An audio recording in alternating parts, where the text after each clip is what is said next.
But one thing you're gonna notice right now, it's nice and contained. Notice that? And for you guys that don't know, this actually makes good fire starting material too, a rubber band. Look at that. You see what I got going on there? This is a little jet boil container ring. Slide that up, and then I squeeze this, fold it out. Now it's like a handle. See that? Yeah, and it did have this little green plastic tab. So what I did, I replaced it with like a key ring. So that works way better, that little key ring right there. It has holes here for filtering if you want to like filter water out and pour it.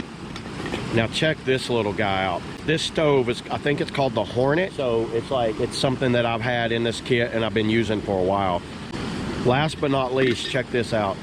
A full 110 gram cartridge. Can fit in there like that, but then now it lose some of your room. I'd found that when I turn it upside down, it fits in there and it's perfect for fitting all of this stuff down in there. It has measuring lines right there to let you know how much water you're getting there. So I'm gonna get me like a cup of water.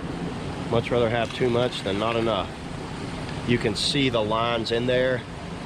I'm right at the 12 ounce line, so I'm gonna make 12 ounces.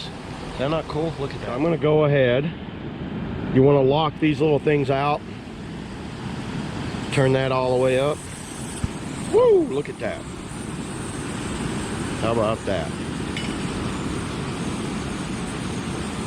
Level it up some more.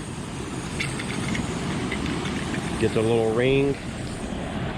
So I've got the flame going. Put that on there.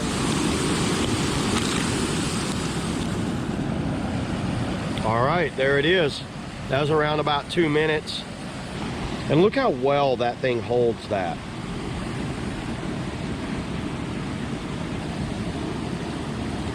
Little cup of oatmeal right there. What a perfect setup for getting out on the river and just having it all nice and contained there.